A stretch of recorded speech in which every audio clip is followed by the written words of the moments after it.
Hello बेटा, good morning. आज हम शुरू करेंगे आपका एक बहुत इंपॉर्टेंट टॉपिक। इसका नाम है पोटेंशियोमीटर। पहले तो इस पोटेंशियोमीटर का मतलब क्या होता है। पोटेंशियोमीटर वोल्टेज मेजर करने के काम में आता है। अब आप कहोगे सर वोल्टेज तो वोल्ट मीटर भी मेजर करता है, सो पोटेंशियोमीटर क्या करता है। देख, पोटेंशियोमीटर पोटेंशियोमीटर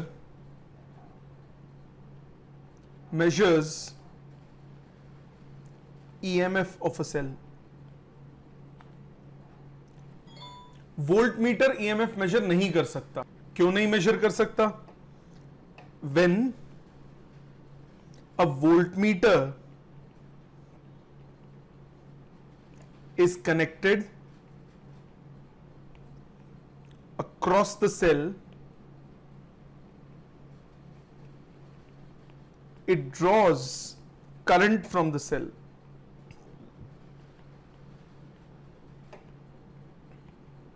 सेल से वो करंट निकालता है। आपके पास ये एक सेल है, सेल के पास कुछ इंटरनल रेजिस्टेंस भी होती है। जब आप सेल के अक्रॉस वोल्टमीटर कनेक्ट करते हो तो करंट फ्लो करता है।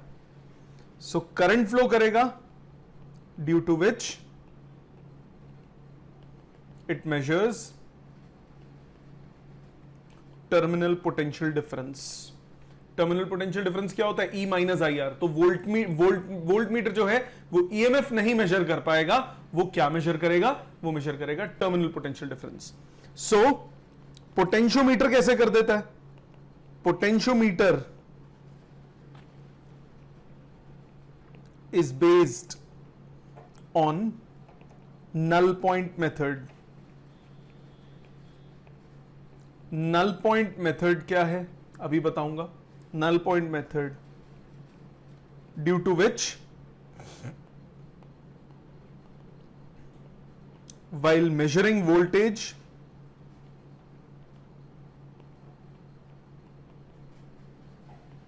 it does not draw any current.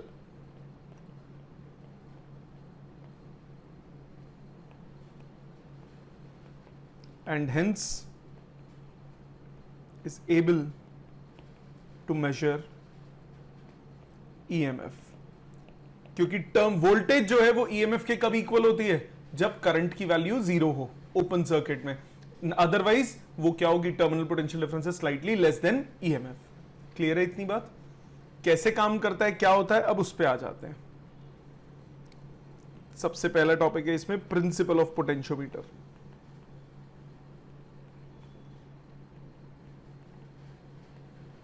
Potentiometer का प्रिंसिपल क्या है, होता कैसा है वो देखो। दो टर्मिनल्स होते हैं, उनके बीच में वायर्स कनेक्टेड होती हैं।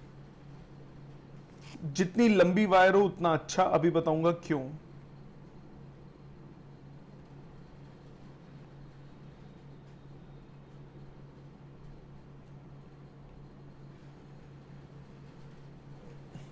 ये दो टर्मिनल्स हैं, ए और बी। ये कॉपर स्ट्रिप्स हैं, कंडक्टर्स। सो ये 0 सेंटीमीटर, यहां तक 100 सेंटीमीटर हुआ वायर का, यहां तक 200 सेंटीमीटर हुआ, फिर 300 सेंटीमीटर हुआ, 400 सेंटीमीटर हुआ। 4 वायर भी होता है, मतलब 400 सेंटीमीटर, 1000 सेंटीमीटर भी हो सकता है। 10 वायर का पोटेंशियोमीटर भी हो सकता है। सो ये एक पोटेंशियोमीटर वायर है, इसकी कुछ रेजिस्टेंस है। अब इसके अक्रॉस क्या क्या कनेक्शन होता है? सबसे पहले एक लगता है रियोस्टैट, एक आ जाता है एमीटर, साथ में आ जाता है वोल्टेज का source.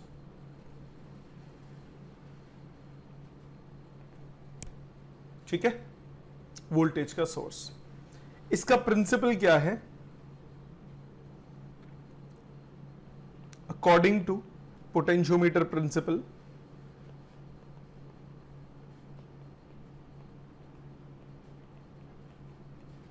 potential difference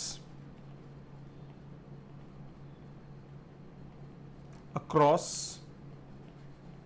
any portion of the wire is directly proportional, words में लिख लेते हैं, directly proportional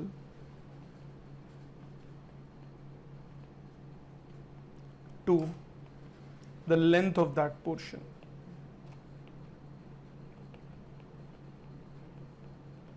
Provided wire is of uniform area of cross section and constant current flows through wire. क्या मतलब हुआ? अब इसको ध्यान से समझना. सपोज आपके पास ये एक वोल्टेज का सोर्स है, ए पॉइंट और बी पॉइंट के बीच में एक वायर है, उसकी कुछ रेजिस्टेंस है, और एक ये रियोस्टेट है, इसकी कुछ रेजिस्टेंस है. ये दोनों सीरीज में कनेक्टेड है, वायर और रियोस्टेट दोनों सीरीज में. मतलब जितना टोटल वोल्टेज होगा वो वायर के अक्रॉस और रियोस्टेट के अक्रॉस आ जाएगा. मतलब सपोज ये 10 वोल्ट का है तो हो सकता है वायर के अक्रॉस 3 वोल्ट हो, रियोस्टेट के अक्रॉस 7 हो, या हो सकता है वायर के अक्रॉस 7 हो और रियोस्टेट के अक्रॉस 3 हो सकता है. सीरीज में वोल्टेज हमेशा क्या होती है? डिवाइड होती है. सो जितनी वोल्टेजेस ए बी के अक्रॉस है वो वायर में यूनिफॉर्मली डिस्ट्रीब्यूटेड होगी. मतलब अगर मैं वोल्टमीटर लगा के चेक करूं जॉकी के साथ, तो जितना लेंथ पे मैं कनेक्ट करूंगा उसके डायरेक्टली प्रोपोर्शनल होगी. मतलब सपोज मैं ए से 50 सेंटीमीटर मेजर करता हूं, तो जब ए से 100 करूंगा तो वोल्टेज की वैल्यू डबल आएगी. ए से 50 तक अगर 1 वोल्ट है तो ए से 100 तक कितना होगा? 2 वोल्ट होगा. ए से 200 तक कितना हो जाएगा? 4 वोल्ट हो जाएगा. तो वोल्टेज जो है वो डायरेक्टली प्रोपोर्शनल टू लेंथ होती है. पहले इसका प्रूफ देखो. ओम्स लॉ ने क्या बोला? इसका प्रूफ देखो. ओम्स लॉ ने क्या बोला? V is equal to I R होता है कि नहीं होता? R क्या होता है? रो एल बाई ए होता है कि नहीं होता? तो voltage directly proportional to length provided I and A are constant. Wire is of uniform area of cross section and constant current is flowing through the wire. So voltage directly proportional to length. इसको हम लिखते हैं V is equal to KL. K कहलाता है potential gradient. Potential gradient मतलब K की value क्या होगी? Voltage upon length. यूनिट क्या हो जाएंगे? वोल्ट पर मीटर. समझ में आ गई बात यहां तक? क्लियर? अब इसका सिग्निफिकेंस क्या है पोटेंशियल ग्रेडियंट का? अब उस पे आ जाते हैं. ये बहुत इंपॉर्टेंट है. इस पे बेस जितना अब जो मैं समझाऊंगा इस पे बेस कॉन्सेप्चुअल्स बहुत आते हैं. अभी आपने क्या पढ़ा? इसका प्रिंसिपल पढ़ा कि वायर के अक्रॉस जो टोटल वोल्टेज है वो यूनिफॉर्मली डिस्ट्रीब्यूटेड होती है. हमने रियोस्टेट ही क्यों लगाया, रेजिस्टेंस क्यों नहीं लगाया, उस पे भी आता हूं. अब जरा ये समझो, ध्यान से समझना. आपके पास एक बहुत सिंपल सा सर्किट ले रहा हूं. ये वायर है, सिंप्लिसिटी के लिए एक ही लेंथ बना रहा हूं. ये वोल्टेज सोर्स है, आपने रेजिस्टेंस लगाया ही नहीं.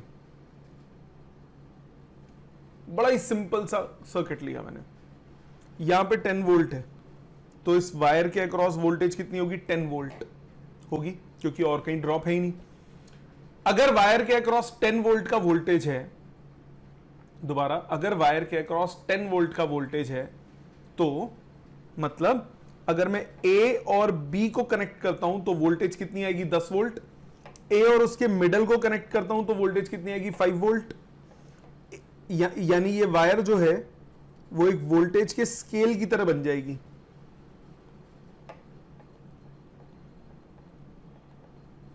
हाँ कि ना? Isn't it? अच्छा, मैंने बोला इस वायर पे ऐसा पॉइंट ढूंढो जहां पे वोल्टेज 5.55 वोल्ट है. ढूंढ सकते हो?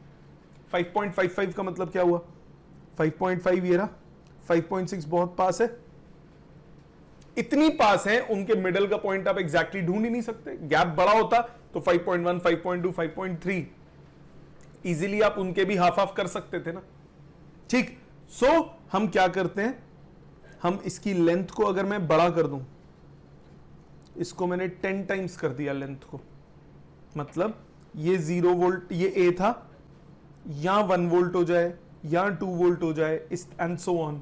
तो 1.5 1.6 के बीच में गैप ज्यादा आ जाएगा, मतलब 1.55 मेजर करना आसानी हो जाएगा. इसी तरह 5.5 और 5.6 के बीच का भी गैप ज्यादा हो जाएगा. मतलब हमने क्या बना दिया? पोटेंशियोमीटर को ज्यादा प्रिसाइज इसको हम बोलते हैं sensitivity. So sensitivity can be increased by increasing length of potentiometer wire। Potentiometer wire की लेंथ को बढ़ाने से हम सेंसिटिविटी बढ़ा सकते हैं। बहुत इंपॉर्टेंट पॉइंट है, इसीलिए वो 4 वायर यूज किया। इसीलिए मैंने बोला जितना ज्यादा वायर है उतना अच्छा है। मेरे पास जो यहां पे apparatus है उसमें 10 वायर पोटेंशियोमीटर है, मतलब 10 मीटर की वायर है, तो वो ज्यादा सेंसिटिव हुआ। आप खुद सोचो, इतनी सी लेंथ में आप 5 वोल्ट मेजर कर रहे हो तो पॉइंट्स में मेजर करना मुश्किल होगा, बट अगर आप इसको 10 टाइम्स कर दो तो गैप, यूनिट वोल्टेज में गैप बढ़ जाएगा। यूनिट वोल्टेज में गैप बढ़ने से क्या होगा, आपके पास स्मॉल मेजरमेंट्स भी आसान हो जाएंगी।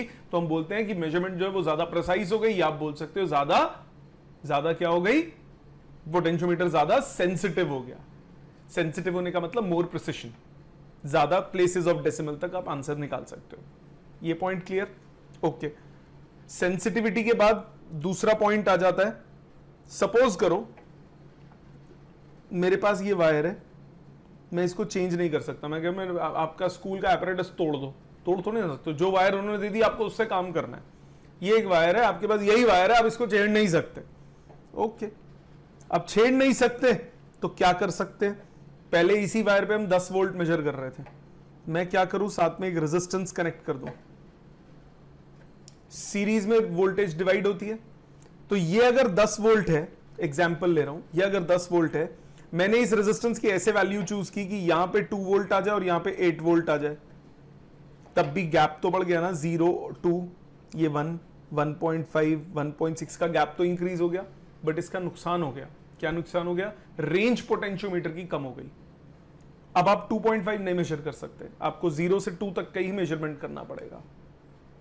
सेंसिटिविटी तो आपने बढ़ा ली, गैप तो इंक्रीज कर लिया, बट रेंज डिक्रीज हो गई। मतलब पहले आपके पास इतनी ही लेंथ में 10 मेजरमेंट्स हो सकती थी, 5 वोल्ट 6 वोल्ट 7 वोल्ट 5.5 आप कर सकते थे, लगभग 5.6 5.55 मुश्किल होता था, क्योंकि उनके बीच में गैप बहुत कम हो जाता था। तो अगर आप और ज्यादा प्रिसाइज मेजरमेंट करना चाहते हो, आपके पास रिस्ट्रिक्शन है कि आप वायर की लेंथ नहीं बढ़ा सकते, तो आप क्या कर सकते हो, सीरीज में रेजिस्टेंस लगा सकते हो। वो रेजिस्टेंस क्या करेगा, थोड़ी सी वोल्टेज उससे खींच लेगा, तो यूनिट वोल्ट में आपको ज्यादा लेंथ मिल जाएगी, तो पोटेंशियोमीटर ज्यादा सेंसिटिव हो जाएगा। बट ड्रॉबैक क्या है, रेंज डिक्रीज हो जाएगी। अब आप इस जो मैंने एग्जांपल लिया इसमें आप 2 वोल्ट तक मेजर कर सकते हो, ठीक है। Therefore sensitivity can be increased by adding a series resistor। Series में रेजिस्टर लगा दो, सेंसिटिविटी बढ़ जाएगी। सीरीज में रेजिस्टेंस लगा दो, सेंसिटिविटी बढ़ जाएगी, but range of the potentiometer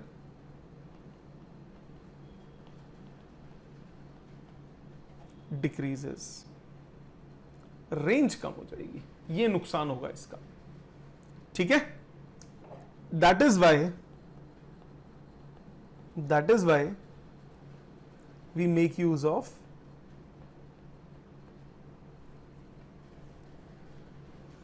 rheostat. Rheostat use करने से क्या होगा, if we increase rheostat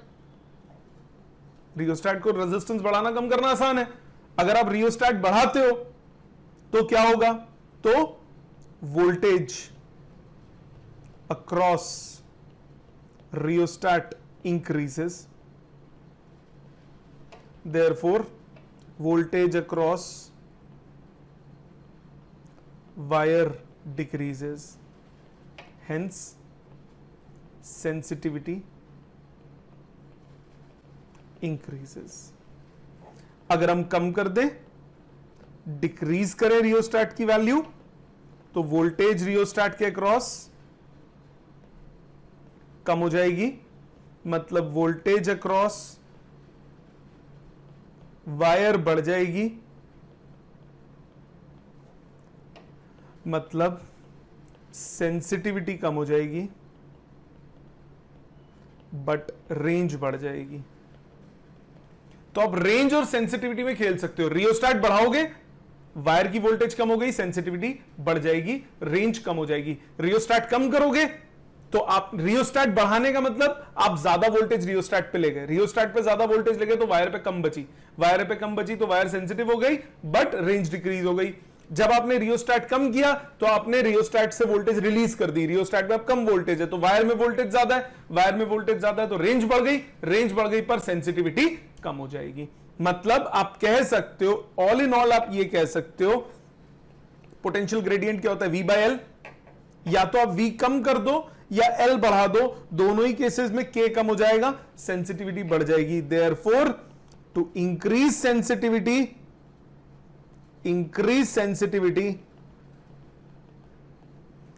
K क्या होना चाहिए, K must be less. K जितना कम हो उतना अच्छा। ठीक है, इस पूरे कॉन्सेप्ट को प्रैक्टिकली पहले समझो, प्रैक्टिकल में समझा रहा हूं, फिर उसके बाद वापस इसको दोबारा देखना, तब ये अच्छे से क्लियर होगा। ठीक है, शुरू करते हैं इसका प्रैक्टिकल में। सबसे पहले बेटा बेसिक पोटेंशियोमीटर की वर्किंग देखते हैं कि पोटेंशियोमीटर डिवाइस क्या है और कैसे काम करता है। उसमें आपने अभी प्रिंसिपल देखा थोड़ी देर पहले, उस प्रिंसिपल ऑफ पोटेंशियोमीटर था कि potential difference across any length of the potentiometer wire is directly proportional to the length of that portion. सबसे पहले उस बेसिक कॉन्सेप्ट को समझते हैं। ये जो आपको दिख रहा है, दिस इज अ पोटेंशियोमीटर। ये जो आप देख रहे हो, this setup is a potentiometer. What I have is a 10 wire potentiometer. One wire is 1 meter long, so the wire of the potentiometer is 10 meter long of this potentiometer which I have. Now, आप क्या देख सकते हो?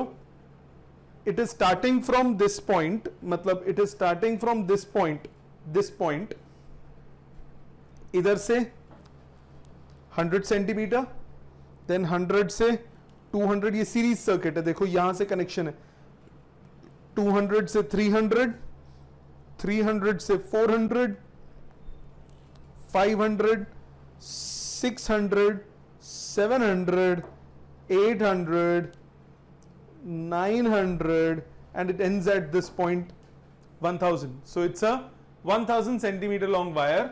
That means it's a 10 meter long wire. ठीक, पहले हम basic circuit देख लेते हैं, मैंने कैसे अप्लाई किया।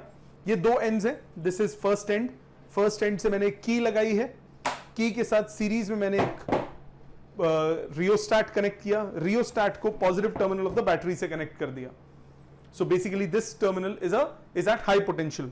नाउ दूसरे टर्मिनल से मैंने एक एमीटर कनेक्ट किया, इसका कोई रोल नहीं है, सिर्फ ये देखने के लिए कि हाँ सर्किट में करंट फ्लो कर रहा है, और दूसरा टर्मिनल मैंने इस एमीटर से कनेक्ट कर दिया। तो this is the basic circuit, this is supplying the voltage.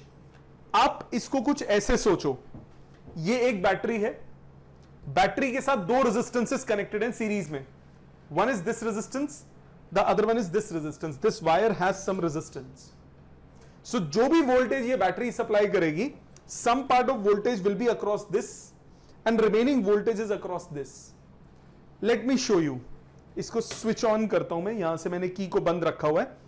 Now what I have is a device known as multimeter. ये आपका वोल्टेज, करंट, रेजिस्टेंस सब कुछ मेजर कर सकता है, आपको जरूरत नहीं पड़ेगी, जस्ट आपको शो करने के लिए काम कर रहा हूं। मैंने इसको वोल्टेज पे सेट किया, जहां पे डालूंगा वहां से पता लग जाएगा कितनी वोल्टेज है। ये बैटरी जो है ये सप्लाई कर रही है 11.57 वोल्ट, 11.5 वोल्ट के आसपास ये इस वक्त सप्लाई कर रही है। अब इसके अक्रॉस वोल्टेज देखते हैं, इसके अक्रॉस वोल्टेज है 5.2, 11.5 ये सप्लाई कर रही है, 5.2 इसके अक्रॉस है, मतलब 6 पॉइंट समथिंग इसके अक्रॉस होनी चाहिए, क्योंकि ये मैंने बोला सीरीज में है। देखते हैं जरा, 6 पॉइंट समथिंग वोल्टेज, बाकी थोड़े लॉसेस वॉसेस तो होते ही हैं। सो 5 पॉइंट समथिंग इसके अक्रॉस, 6 पॉइंट समथिंग इसके अक्रॉस, और ये अगर मैं इस रियोस्टेट की वैल्यू को बढ़ा दूंगा, दोबारा ध्यान से, अगर मैं इस रियोस्टेट की वैल्यू को बढ़ा दूंगा तो इसकी रेजिस्टेंस बढ़ जाएगी, इसकी रेजिस्टेंस बढ़ेगी तो इसके अक्रॉस पोटेंशियल डिफरेंस बढ़ जाएगा, तो इसका वोल्टेज कम हो जाएगा। करके देखते हैं, मैंने रियोस्टैट को बढ़ा दिया।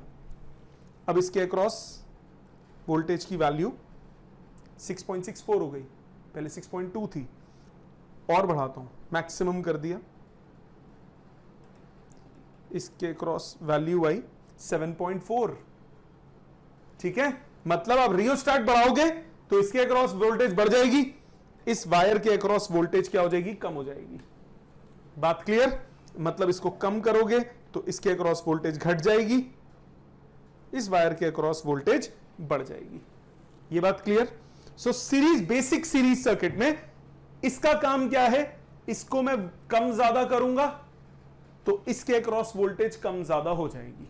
मतलब रियोस्टैट बढ़ाओगे तो रियोस्टैट की वैल्यू बढ़ने से रियोस्टैट के अक्रॉस वोल्टेज बढ़ जाएगी, वायर के अक्रॉस की वोल्टेज कम हो जाएगी।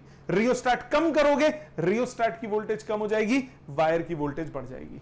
तो ये बेसिक सीरीज सर्किट है। नाउ अब आ जाते हैं इस वायर पे। आप देखो ध्यान से, जब मैं इसको कनेक्ट करता हूं तो इसके अक्रॉस वोल्टेज इस वक्त है 6.93 वोल्ट। इस वायर के पूरे के अक्रॉस है 6.93 वोल्ट। आपको पता है वोल्टेज डायरेक्ट, कब वो वोल्टेज 6.93 वोल्ट इस पूरी वायर में डिस्ट्रीब्यूटेड होगी। जितना ज्यादा लेंथ में कनेक्ट करूंगा उतनी ज्यादा वोल्टेज आएगी। मतलब देखो ध्यान से, मैंने बोला इसके एंड और इस एंड के बीच में 6.93 है। अब मैं इस एंड और इस पॉइंट के बीच में देखता हूं, फर्स्ट वायर को मैंने कनेक्ट किया 0.16, मैं अगली को कनेक्ट करूंगा, लेंथ बढ़ गई, वोल्टेज आई 1.24, नेक्स्ट को कनेक्ट करूंगा और वोल्टेज बढ़ जाएगी 1.54, नेक्स्ट को कनेक्ट करूंगा 2.63, नेक्स्ट कनेक्ट किया 2.96, नेक्स्ट कनेक्ट किया 4.02, नेक्स्ट कनेक्ट किया 4.35, अगले को कनेक्ट करते हैं 5.4, 5.7, 6.79। मतलब जितना लंबा लेंथ होगा उतना ज्यादा क्या हो जाएगा, potential difference across the wire. तो यही था इसका प्रिंसिपल। क्या प्रिंसिपल था?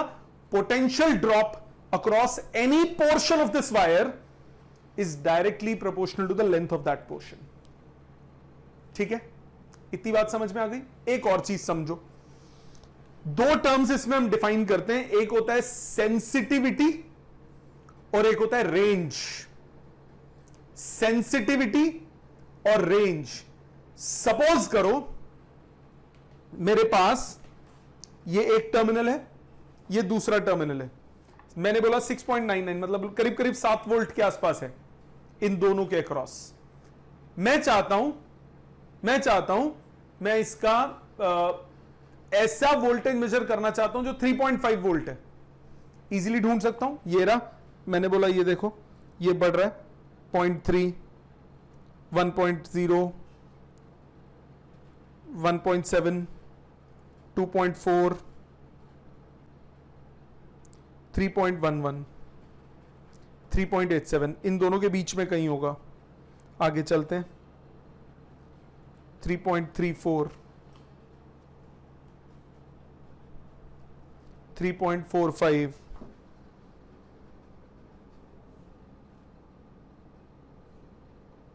4 पॉइंट समथिंग, तो पीछे चलो, 3.58,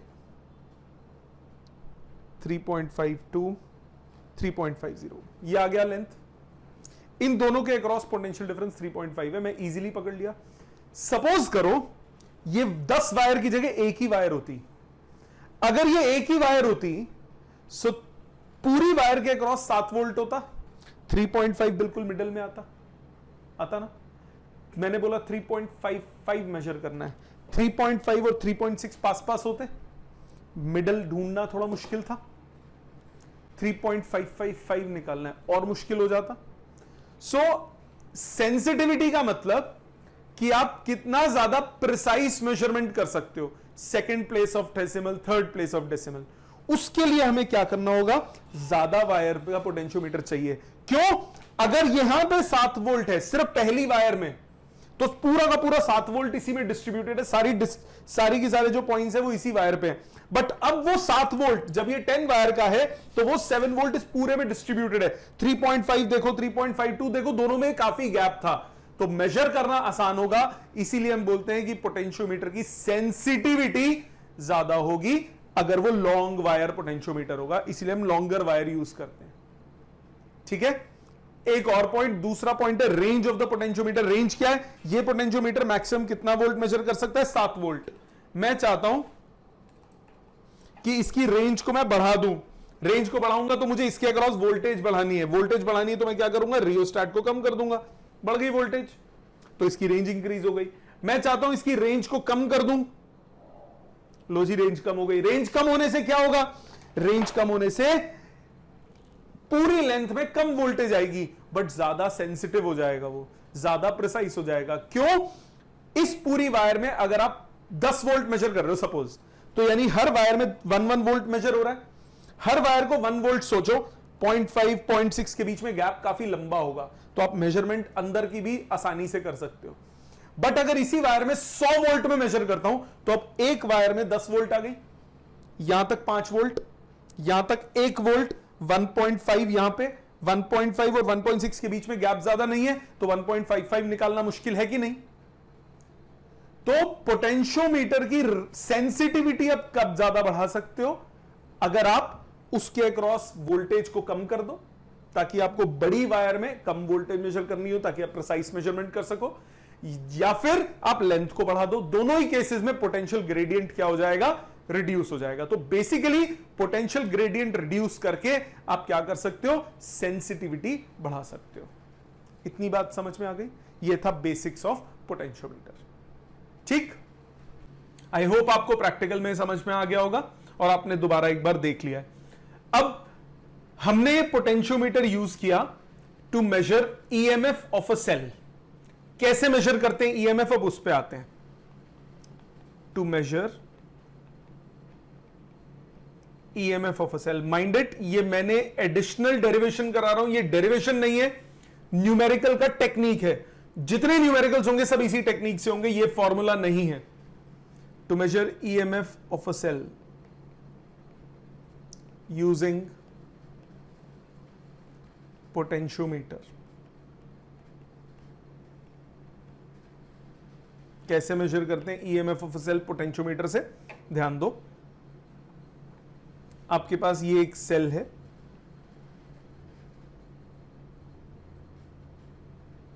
इसका कुछ इंटरनल रेजिस्टेंस है, ई सेल है, ईएमएफ इंटरनल रेजिस्टेंस आर है, आपने एक लगा दिया रियोस्टेट,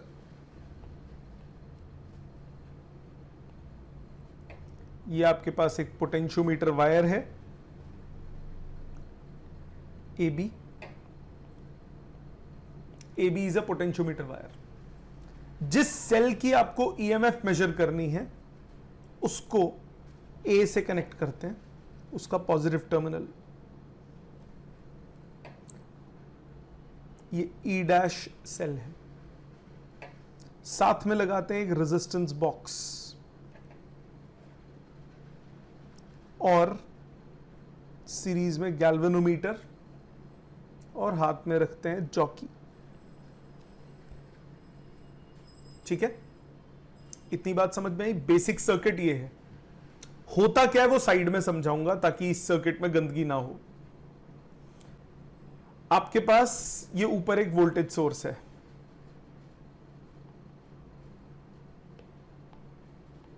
इस वोल्टेज सोर्स से नीचे वायर में कुछ करंट आएगा,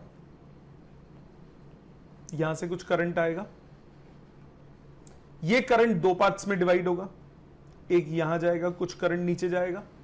अगर ये नीचे वाली वोल्टेज भी उतना ही करंट दे तो नीचे वाली ब्रांच में करंट जीरो हो जाएगा, हाँ कि ना? मतलब यहां से जो करंट आ रहा है वो दो हिस्सों में डिवाइड होना चाहिए, बट नीचे वाली बैटरी भी क्योंकि करंट दे रही है तो हम ऐसा पॉइंट ढूंढते हैं C पॉइंट जहां पे गैल्वेनोमीटर शोज नो डिफ्लेक्शन, मतलब नीचे वाली ब्रांच में कोई करंट ना हो।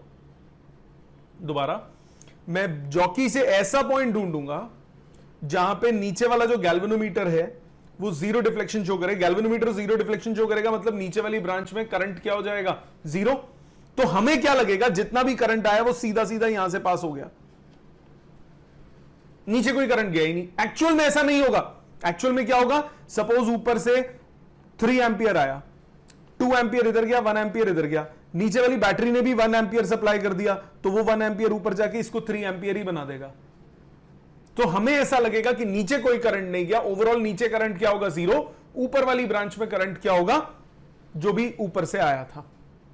ठीक है, तो जितने भी इसके न्यूमेरिकल्स होंगे, जितने भी कॉन्सेप्ट्स होंगे, आप किस लॉजिक से सॉल्व करोगे, जो ऊपर मैंने व्हाइट वाला सर्किट बनाया उसको सेपरेट कंसीडर करोगे, जो नीचे रेड वाला सर्किट बनाया उसको सेपरेट कंसीडर करोगे, क्योंकि दोनों का जो इंटरकनेक्टिंग पार्ट है वहां पे करंट नहीं है। हमें ऐसा पॉइंट ढूंढना है जब नीचे करंट ना हो, और किसी भी पॉइंट पे कनेक्ट करोगे तो नीचे करंट होगा। ऐसा होगा कब, if galvanometer shows no deflection। अगर गैल्वेनोमीटर डिफ्लेक्शन शो नहीं कर रहा, मतलब नीचे वाली ब्रांच में करंट 0 है, नीचे वाली ब्रांच में करंट 0 होने का मतलब जो नीचे वाली ब्रांच की वोल्टेज है ई डैश, वो ए और सी के अक्रॉस जो वोल्टेज है उससे बराबर होगी। क्यों होगी उसको देखते हैं।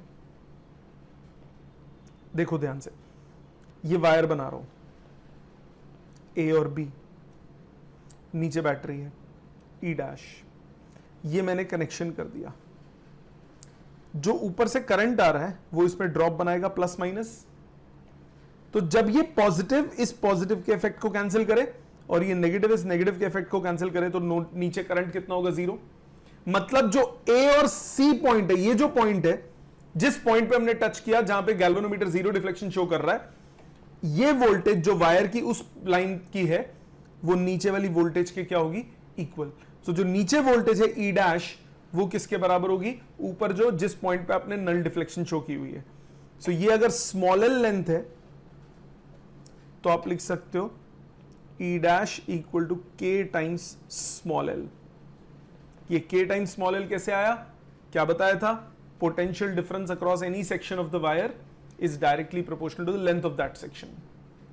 तो A और C के अक्रॉस वोल्टेज कितनी होगी, अगर L लेंथ है तो वो क्या होगी, K टाइम्स L। ठीक, यहां तक समझ में आया, पक्का। एक बार रिपीट समझो, दोबारा समझो। मैंने बोला इस ब्रांच से करंट आ रहा है, ऊपर से यहां से करंट आ रहा है, ये A पॉइंट था, ये B पॉइंट था। मैंने सिंप्लीफाइड बना रहा हूं, मैंने एक ऐसा पॉइंट ढूंढा जहां गैल्वेनोमीटर कोई डिफ्लेक्शन शो नहीं कर रहा। ऐसा कब होगा, क्योंकि करंट अगर ऐसे जा रहा है तो ड्रॉप बनेगा प्लस माइनस। अगर ये प्लस इस पॉजिटिव के इफेक्ट को कैंसिल कर दे, ये माइनस इस नेगेटिव के इफेक्ट को कैंसिल कर दे, तो क्या होगा, नीचे करंट क्या होगा, 0। क्यों, ये बेसिकली ऐसी चीज बन गई। अब मुझे बताओ, अगर दोनों 2 वोल्ट की बैटरीज हैं तो जितना करंट ये देगा उतना करंट ये देगा, ओवरऑल करंट सर्किट का कितना होगा, 0 होगा कि नहीं होगा। तो नीचे वाली ब्रांच में करंट नहीं जाएगा। कब नहीं जाएगा, जब इस वायर की वोल्टेज जितने सेक्शन पे आपने कनेक्ट किया वो इसके बराबर हो। समझ में आई बात। सो ई डैश जो होगा वो के टाइम्स बैलेंसिंग लेंथ होगा। ये सबको अच्छे से क्लियर है बेटा। आ जाते हैं आगे। अब आता है पॉइंट, के की वैल्यू कैसे निकालें। के की वैल्यू मैंने बोला नीचे वाले सर्किट और ऊपर वाले सर्किट को सेपरेटली कंसीडर करना है। नीचे वाले सर्किट में क्या कॉन्सेप्ट लगाओगे, नीचे की वोल्टेज इज इक्वल टू के टाइम्स बैलेंसिंग लेंथ। ऊपर वाले को बिल्कुल इंडिपेंडेंट कंसीडर करो, नीचे से कोई मतलब ही नहीं है। अब आपको व्हाइट वाला जो सर्किट है उसको अलग से कंसीडर करो। इसकी लेंथ को मान लिया L,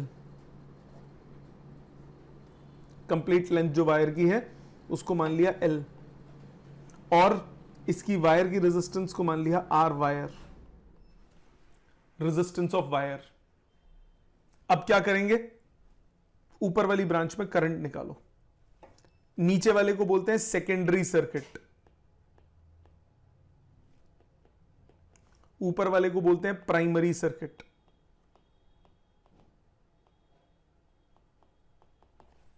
ऊपर वाले में करंट निकालो इन प्राइमरी सर्किट।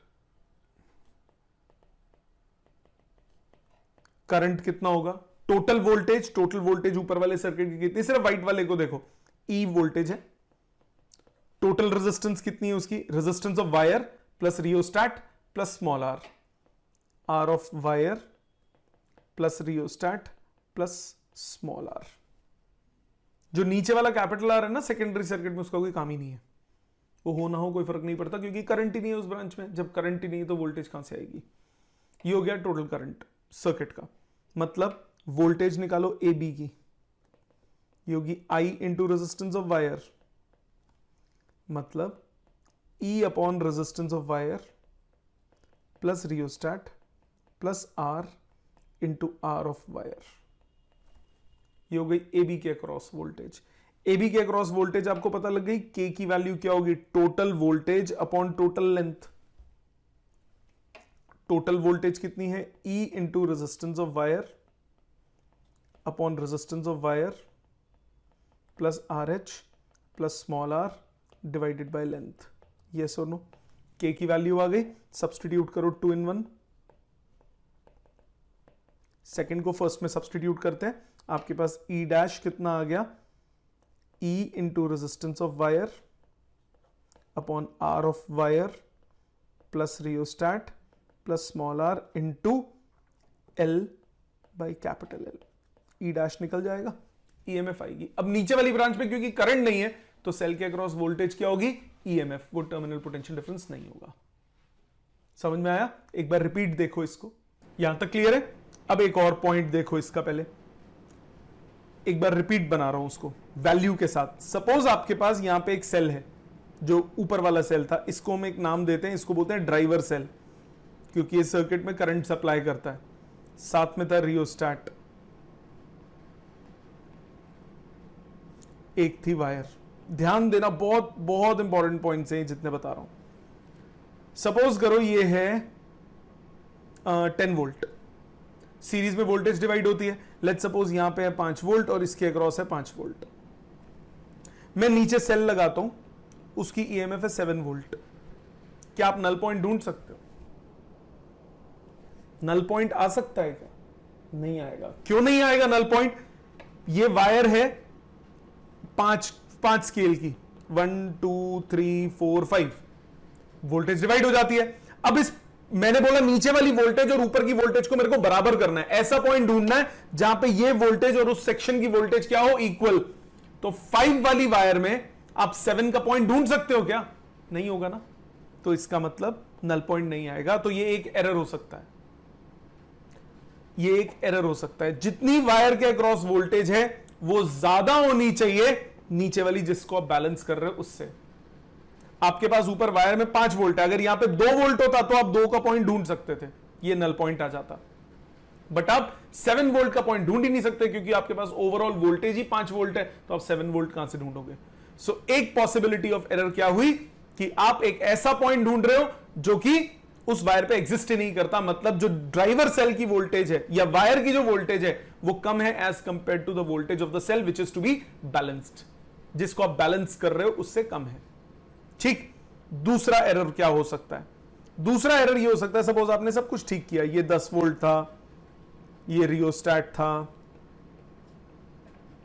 ये वायर थी, आपको यहां पे भी 5 वोल्ट मिला, यहां पे भी 5 वोल्ट मिला, बट आपने यहां पे बैटरी ऐसे कनेक्ट कर दी, उल्टा बैटरी की पोलैरिटी रिवर्स कर दी। पहले ए के साथ अभी तक मैं पॉजिटिव टर्मिनल मिला रहा था ना, अब ए के साथ मैंने नेगेटिव टर्मिनल मिला दिया। होगा क्या? यहां से जो करंट आएगा वो 2 पार्ट्स में डिवाइड होता था। पहले यहां से अपोजिंग करंट आता था, अब ये भी सेम पार्ट में दे रहा है, तो यहां पे नल पॉइंट कभी आएगा ही नहीं। ऊपर वाली बैटरी नीचे वाले करंट सपोर्ट करेंगे एक दूसरे को, तो नल पॉइंट आ ही नहीं सकता। तो नल पॉइंट ना आते उसके 2 रीजंस होते हैं। एक, आपने नीचे वाली बैटरी की पोलैरिटी रिवर्स की है। अभी आप क्या ध्यान रखो, दोनों के पॉजिटिव टर्मिनल एक ही एंड से कनेक्टेड है। ए से मैंने दोनों के पॉजिटिव टर्मिनल को कनेक्ट किया। दूसरा एरर क्या हो सकता है कि जिस बैटरी की आप वोल्टेज मेजर कर रहे हो वो कम है वायर की वोल्टेज से। आप इसको ठीक भी कर सकते हो। कैसे? रियोस्टैट को रिड्यूस कर दो। जब आप रियोस्टैट को रिड्यूस करोगे तो यहां से वोल्टेज कम हो जाएगी, वो वोल्टेज यहां मिल जाएगी। सपोज मैं इसको रिड्यूस करके 1 वोल्ट पे ले आया, रेजिस्टेंस इतना कम कर दिया कि वोल्टेज 1 वोल्ट हो गई, तो यहां वायर पे वोल्टेज कितनी आ गई? 9 वोल्ट। तो आपको नल पॉइंट मिल जाएगा कि नहीं मिल जाएगा? ठीक, ये तो देखने से पता लगेगा। आप जब एक्सपेरिमेंट कर रहे होगे तब आपको कैसे पता लगेगा कि कौन सा एरर है? अगर एरर आ रहा है, नल पॉइंट नहीं आ रहा, तब कैसे पता लगेगा? ध्यान दो, अगर आपने सर्किट बिल्कुल ठीक लगाया तो बिल्कुल परफेक्ट सर्किट है, तो होता कैसे? जब आप एक एंड पे कनेक्ट करते हो तो डिफ्लेक्शन एक तरफ आती है, जब दूसरे एंड पे कनेक्ट करते हो डिफ्लेक्शन दूसरी तरफ आती है। तो जब ए से बी की तरफ जाओ तो डिफ्लेक्शन कम होते होते होते होते तो नल पॉइंट पे पहुंचोगे आप पहले, फिर दूसरी तरफ डिफ्लेक्शन होता है। एक्चुअल में ये होता है, सपोज करो ए पे कनेक्ट किया डिफ्लेक्शन एक तरफ आ रही है, बी पे कनेक्ट किया डिफ्लेक्शन उसी तरफ आ रही है, तो ये एरर हो गया। कौन सा एरर है वो कैसे पता लगेगा? आपने ए पे कनेक्ट किया डिफ्लेक्शन इस तरफ आ रही है, आप ए से बी की तरफ जा रहे हो, डिफ्लेक्शन बढ़ती जा रही है, कम नहीं हो रही, इसका मतलब अब नल की तरफ जा ही नहीं रहे। अगर हम नल की तरफ जा ही नहीं रहे, इसका मतलब क्या हुआ? ये वाला एरर है, सेकंड वाला। इसमें हो क्या रहा है? इसमें सपोर्ट आ रहा है, इसका सपोर्ट नीचे आता जा रहा है। तो जैसे जैसे आप ए से बी की तरफ जाओगे, ये सपोर्टिंग वोल्टेज बढ़ती जाएगी। अपोजिंग वोल्टेजेस नहीं है इसमें, बैटरी आपने रिवर्स लगाई है, ये सपोर्टिंग वोल्टेज होगी। तो सपोर्टिंग वोल्टेज बढ़ती चली जा रही है। अगर सपोर्टिंग वोल्टेज बढ़ती चली जाएगी तो डिफ्लेक्शन बढ़ती चली जाएगी। तो अगर ए पे डिफ्लेक्शन कम है, बी पे डिफ्लेक्शन ज्यादा है, इसका मतलब आपने बैटरी की पोलैरिटी रिवर्स लगाई हुई है, ये एरर है। दूसरा, अगर ए पे डिफ्लेक्शन है, आप बी की तरफ जा रहे हो, डिफ्लेक्शन कम होती जा रही है, बी पे पहुंच गए, डिफ्लेक्शन खत्म नहीं हुई पर रह गई है उसी साइड, डिफ्लेक्शन कम हो गई। ये क्या हुआ? मतलब आप नल की तरफ जा तो रहे थे, जैसे वो 7 और 5 वाला एग्जांपल था, आप 0 से 7 की तरफ 5 की तरफ जा रहे हो तो डिफ्लेक्शन कम होती जा रही है क्योंकि आप नल की तरफ जा रहे हो, बट अब्रप्टली 5 पे वायर ही खत्म हो गई। इसका मतलब कौन सा एरर है? ये वाला एरर है। आप इसको कैसे रिमूव करोगे? रियोस्टैट की वैल्यू को कम कर दो, रियोस्टैट से वोल्टेज रिलीज हो जाएगी, वो वोल्टेज आपको कहां मिल जाएगी? वायर पे मिल जाएगी, वायर पे वोल्टेज मिल जाएगी तो आप नल पॉइंट की तरफ पहुंच जाओगे। ठीक है, तो ये दो पॉसिबल एरर्स होते हैं इसमें। ए पे डिफ्लेक्शन ज्यादा है, बी पे कम है, तो पहला वाला एरर है ये वाला। ए पे डिफ्लेक्शन कम है, बी पे ज्यादा है, तो दूसरा वाला एरर है, उसमें आपको बैटरी को उल्टा करना पड़ेगा सर्किट खोल के। समझ में आ गया? क्लियर? ये था आपका बेसिक ऑफ पोटेंशियोमीटर। इसका एक न्यूमेरिकल देखते हैं पहले, फिर इसको एक्सपेरिमेंटली कराता हूं। न्यूमेरिकल में जैसे आपके पास है पेज नंबर 48 पे क्वेश्चन नंबर 2 आपकी स्क्रीन पे आता है, आपकी स्क्रीन पे आ रहा है question. A standard cell of EMF 1.08 volt is balanced. Balanced किसको आप करते हो? जो नीचे वाला सेल होता है। Standard cell of EMF 1.08 volt is balanced by a potential difference across 91 centimetre of a metre long wire. Question को कभी भी पूरा मत पढ़ो, जितना पढ़ रहे हो उसको पहले इंटरप्रेट करके डाटा लिखो। 1.08 वोल्ट वाला सेल आप बैलेंस कर रहे हो, is balanced by potential difference across 91 centimetre of a metre long wire. 1 metre लंबी वायर है, मतलब 100 सेंटीमीटर की वायर है, आपने गैल्वेनोमीटर से इसे बैलेंस किया 91 सेंटीमीटर पे। पहली लाइन में ये समझ में आया? आगे आते हैं। Metre long wire supplied by cell of EMF 2 volt. Supply करने वाला सेल कौन सा है? 2 वोल्ट का। Through a series resistor of 2 ohms. Series resistor है 2 ओम्स का। The internal resistance of the cell is 0. Find the resistance per unit length of the wire. ये सब डाटा दिया हुआ है, आपको resistance per unit length of the wire निकालना है। तो वायर का रेजिस्टेंस निकाल लूं, 100 से डिवाइड कर दूं तो रेजिस्टेंस पर यूनिट लेंथ आ जाएगा। आएगा कि नहीं? ओके, इसको आर मान लो जो निकालना है वायर की रेजिस्टेंस को।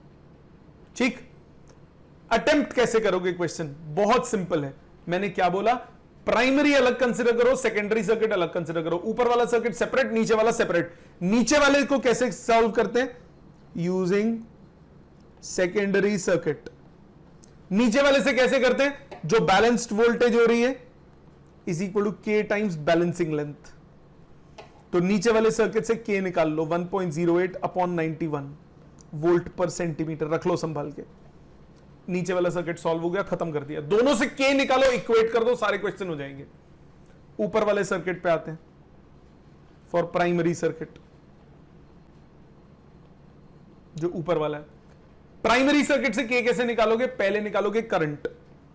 करंट होगा total voltage upon total resistance. Wire की रेजिस्टेंस नहीं पता थी, आर मान ली। फिर वोल्टेज अक्रॉस वायर निकालोगे, क्या होगी? I R, 2 upon R plus 2 into are.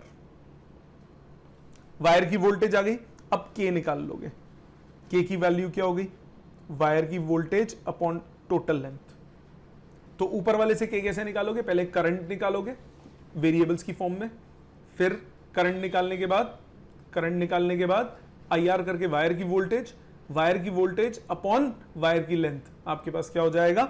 आपके पास आ जाएगा के की वैल्यू। सो 2R upon R plus 2 into 100 लिया क्योंकि वोल्ट पर सेंटीमीटर में ही निकालेंगे, उसको भी वोल्ट पर सेंटीमीटर में निकाला था। फर्स्ट एंड सेकंड इक्वेशन को इक्वेट कर दो। 1.08 upon 91 is 2R upon R plus 2 into 100, cross multiply 108 R plus 216 is equal to 182 R। ठीक है, सॉल्व करो। 216 is equal to 74 R। R की वैल्यू आ गई 216 बाई 74 ओम्स। वायर की रेजिस्टेंस आ गई, आपको निकालना है resistance per unit length of the wire, वो हो जाएगा 216 बाई 74 डिवाइडेड बाय 100 ओम्स पर सेंटीमीटर। कैलकुलेशन हो जाएगी। लॉजिक समझ में आ गया? क्लियर? एक और देखो, सारे क्वेश्चन इसी एक कॉन्सेप्ट से होंगे। क्वेश्चन नंबर 4 देखो, क्वेश्चन 4, अ 10 मीटर लॉन्ग वायर AB, एक लॉन्ग वायर है 10 metre AB of uniform area of cross section and 20 ohm resistance, इस वायर की रेजिस्टेंस दी थी 20 ohms, is used as a potentiometer wire. This wire is connected in series with a battery of 5 volt, series में connect किया battery से 5 volt की, and a resistor of 480 ohms, 480 ohm का resistor लगा दिया। An unknown EMF is balanced at 600 centimeter of this wire. एक unknown EMF है, मुझे नहीं पता, E मान लिया, उसको बैलेंस कर रहे हो आप 600 सेंटीमीटर पे, 600 सेंटीमीटर पे, तो सब सेंटीमीटर में तो इसको 1000 सेंटीमीटर कर लो। ठीक है, calculate potential gradient of the potentiometer wire और वैल्यू ऑफ अननोन EMF। ठीक, पहला। सेकेंडरी सर्किट पे आते हैं। सेकेंडरी सर्किट में E is equal to K times 600, K की वैल्यू आ गई E बाई 600, रख लो संभाल के। प्राइमरी सर्किट पे आ जाओ।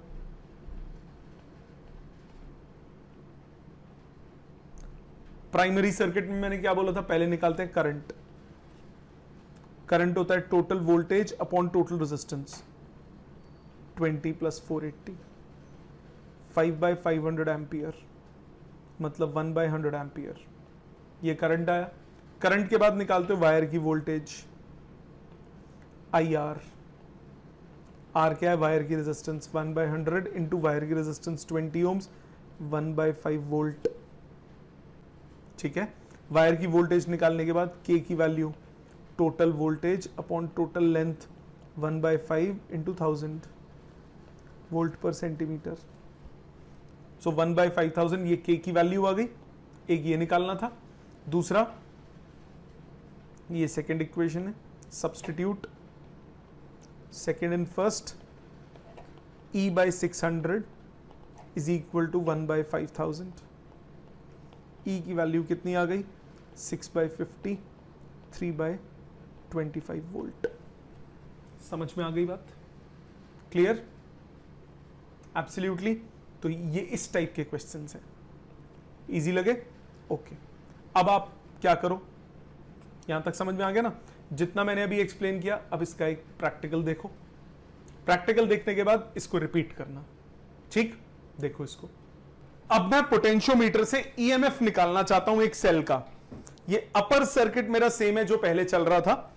एक और मैंने सर्किट कनेक्ट कर दिया, इसको बोलते हैं सेकेंडरी सर्किट। ये प्राइमरी सर्किट है जो मेन सर्किट है, जो कि इसमें करंट सप्लाई कर रहा है। ये सेकेंडरी सर्किट है। इस सेल की मुझे EMF मेजर करनी है यूजिंग पोटेंशियोमीटर। कैसे करेंगे? देखो मैंने किया क्या, ये positive terminal of the battery था, ये पॉजिटिव टर्मिनल इस एंड से कनेक्टेड था। पॉजिटिव से ही जो अननोन सेल है उसका पॉजिटिव टर्मिनल कनेक्ट करोगे, नेगेटिव टर्मिनल गैल्वेनोमीटर से होता हुआ मेरे हाथ में एक जॉकी है। नाउ यहां पे हम रेजिस्टेंस बॉक्स भी कई बार लगाते हैं, लगाना चाहिए ताकि अगर करंट ज्यादा फ्लो कर जाए तो गैल्वेनोमीटर खराब ना हो। ठीक, होता क्या है, ये वोल्टेज जो सप्लाई कर रहा है, ये वोल्टेज इसके अक्रॉस कुछ है। जिस पोर्शन की मैं बात कर रहा हूं, जब इसकी वोल्टेज उस पोर्शन की वोल्टेज के बराबर हो जाए जो भी मैं कर रहा हूं, तो यहां पे गैल्वेनोमीटर क्या हो जाएगा, 0। मतलब हमें ऐसा पॉइंट ढूंढना है जिस पॉइंट पे गैल्वेनोमीटर डिफ्लेक्शन ना शो करे। उस पॉइंट पे जो वोल्टेज होगी वो इस ईएमएफ के बराबर होगी। ठीक, कैसे देखो जरा, ये आपके पास एक सेल है, ये अननोन ईएमएफ। पहले तो चेक करेंगे सर्किट लगाने के बाद ठीक लगाया कि नहीं, उसका क्या तरीका है। दोनों एंड्स पे आप इसको टच करो, गैल्वेनोमीटर रिवर्स रीडिंग शो करना चाहिए। एक करा, राइट साइड गया, दूसरे में लेफ्ट साइड जा रहा है, मतलब सर्किट मेरा ठीक है। अब मुझे ऐसा पॉइंट ढूंढना है जहां गैल्वेनोमीटर 0 डिफ्लेक्शन शो करे। ध्यान से देखो,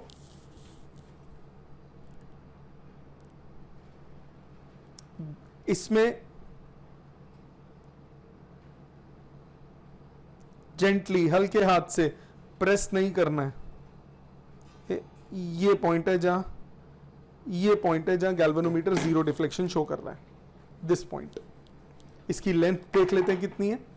यहां पे था 0, उधर हुआ 100, 200, 300, 400, 454। 454 लेंथ पे इसने क्या शो किया, 0 डिफ्लेक्शन। सो मैं क्या लिख सकता हूं, इसकी ईएमएफ इज इक्वल टू के टाइम्स 454। मैं के निकाल लूं अगर, तो मैं ईएमएफ निकाल सकता हूं सेल का। ठीक है, इसी से आप कंपैरिजन ऑफ ईएमएफ भी कर सकते हो दो सेल्स की। एक सेल है, एक और सेल ऐसे ही कनेक्ट करो, दोनों की ईएमएफ निकालो। एक के लिए हो जाएगा E1 इज इक्वल टू के टाइम्स बैलेंसिंग लेंथ, दूसरे के लिए हो जाएगा E2 इज इक्वल टू के टाइम्स बैलेंसिंग लेंथ। दोनों को रेशियो ले लो, के कट जाएगा, L1/L2 आ जाएगा। प्रैक्टिकल देख लिया, समझ में आ गया सबको। अब आ जाते हैं इसकी एप्लीकेशंस पे। Application number 1, comparison of EMF of 2 cells. 2 cells हैं, उनकी ईएमएफ को कंपेयर करना है। मेरे पास ये प्राइमरी सर्किट है, रियोस्टैट लगाया मैंने, ई सेल था ये main driver cell, A B जो है वो पोटेंशियोमीटर वायर है, एल लेंथ की, आर रेजिस्टेंस की। एक सेल को ऐसे कनेक्ट किया, दूसरे सेल को ऐसे कनेक्ट किया, ए एंड से दोनों सेल्स को कनेक्ट कर दिया, एक E1 और एक E2। यहां पे लगाते हैं की, इसको बोलते हैं 2 वे की, गैल्वेनोमीटर और जॉकी। 2 वे की का क्या काम होता है, अगर आप इसको कनेक्ट कर दो तो ऊपर वाला सर्किट, ऊपर वाला बैटरी आ जाएगा सर्किट में, और जब आप नीचे वाले को कनेक्ट करोगे तो नीचे वाली बैटरी आ जाएगी सर्किट में। तो सबसे पहले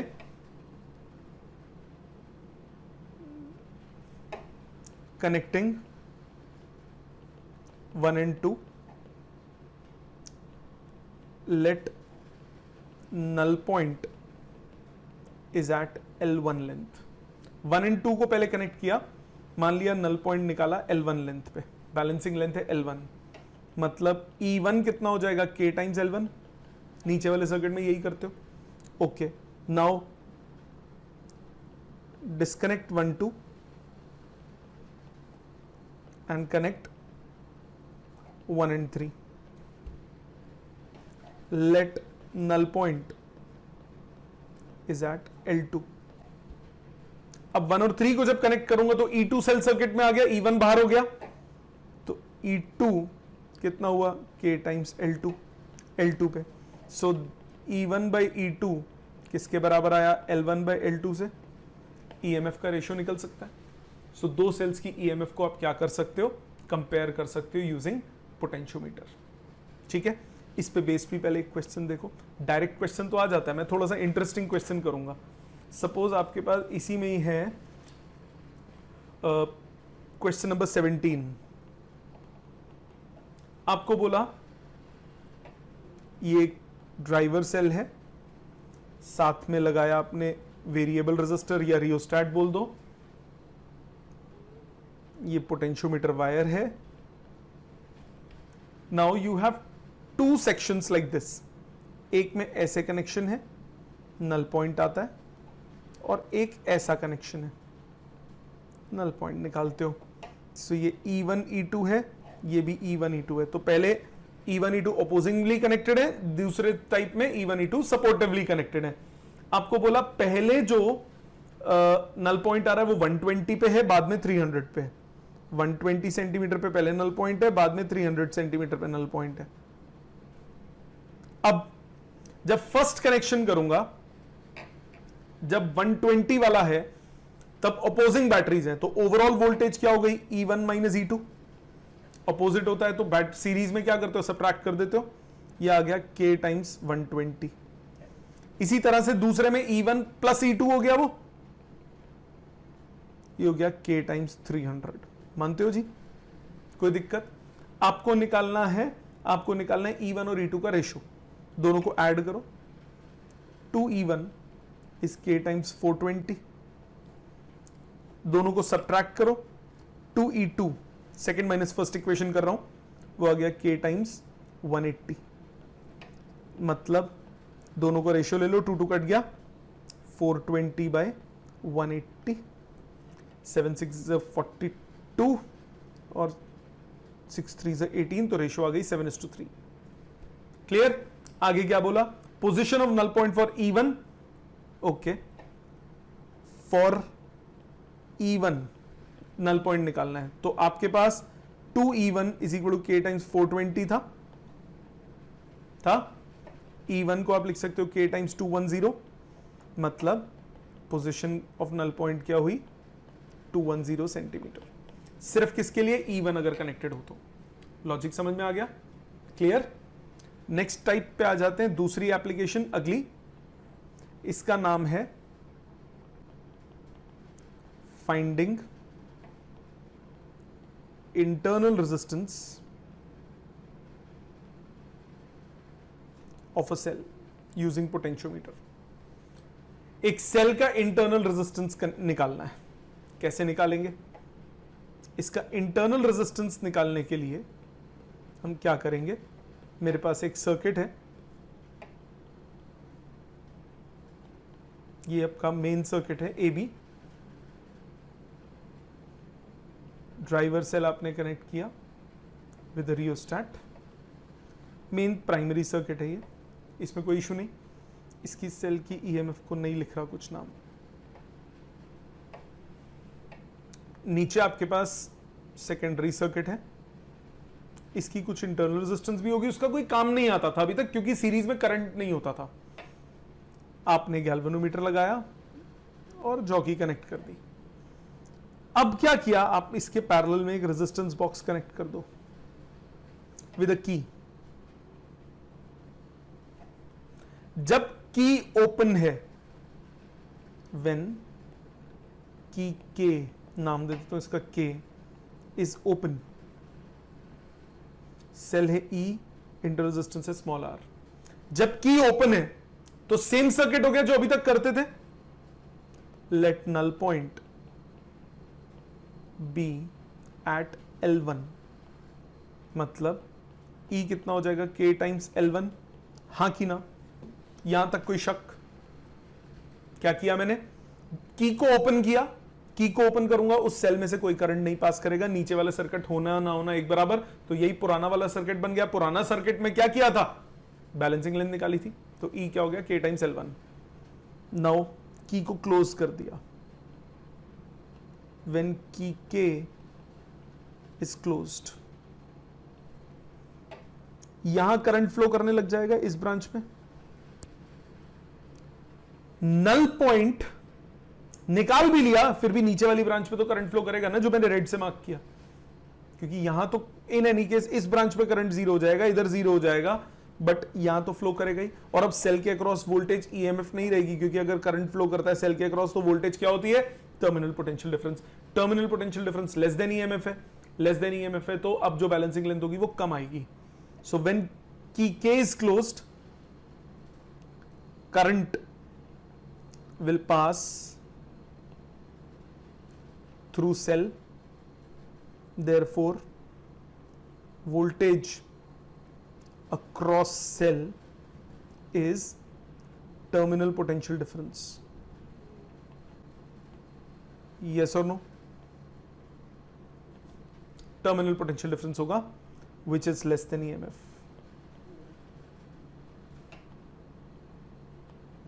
EMF से वो कम है, therefore let null point be at length L2, L2 will be less than L1, क्योंकि वोल्टेज कम हो गई तो बैलेंसिंग लेंथ भी कम हो गई। V किसके इक्वल हो जाएगा, K टाइम्स बैलेंसिंग लेंथ। सो पहले की को ओपन रखा, सेल में कोई करंट नहीं है, वोल्टेज कौन सी है, ईएमएफ। ईएमएफ के लिए नल पॉइंट आया E is equal to K times L। अब की को क्लोज किया, सेल में से करंट पास किया, जब सेल में करंट पास करेगा तो सेल के क्रॉस वोल्टेज क्या होगी, टर्मिनल पोटेंशियल डिफरेंस, उसके लिए नल पॉइंट आया L2, तो V कितना हो जाएगा, K टाइम्स L2। मतलब E बाई V आपके पास आया L1 बाई L2, रख लो संभाल के। नाउ E बाई V क्योंकि L1 बाई L2 है, आपने एक रिलेशन पढ़ा था E minus V upon V into capital R, small r का रिलेशन पढ़ा था पिछले यूनिट थोड़े टाइम पहले, किरचॉफ लॉ से पहले। तो आप इसको लिख सकते थे E by V minus 1 into capital R। E by V आप L1 बाई L2 है, minus 1 into capital R, small r की वैल्यू आ गई, खत्म। सो कैपिटल R की टर्म्स में आप स्मॉल r निकाल सकते हो अगर आपको कैपिटल R पता है। This is finding internal resistance of a cell using potentiometer. एक टाइप के क्वेश्चन तो इसके डायरेक्ट होते हैं, दूसरे टाइप के थोड़े सोचने वाले होते हैं। मैं एक दो सोचने वाले करता हूं। क्वेश्चन नंबर 13 देखो। क्वेश्चन 13 कह रहा है the length of a potentiometer wire is 1200 centimetres. एक पोटेंशियोमीटर वायर है, इसकी लेंथ है 1200 सेंटीमीटर्स, 1200 सेंटीमीटर की length, and it carries a current of 80 milliampere. अब इसमें करंट दिया हुआ है 80 milliamp. For a cell of EMF 4 volt and internal resistance 20 ohm, the null point is found to be at 1000 centimeters. एक cell है 4 volt, internal resistance 20 ohms, null point is found to be at 1000 centimeters. null point 1000 पे आता है। अभी series में internal resistance है, उसका कोई काम ही नहीं होता क्योंकि नीचे करंट नहीं है। मतलब 4 is equal to K times 1000। आपके पास सीधा सीधा K की वैल्यू आ गई 4 बाई 1000, 1 बाई 250 वोल्ट पर सेंटीमीटर। ठीक है, आगे देखते हैं। If a volt meter is connected across a cell, अब आता है खेल असली।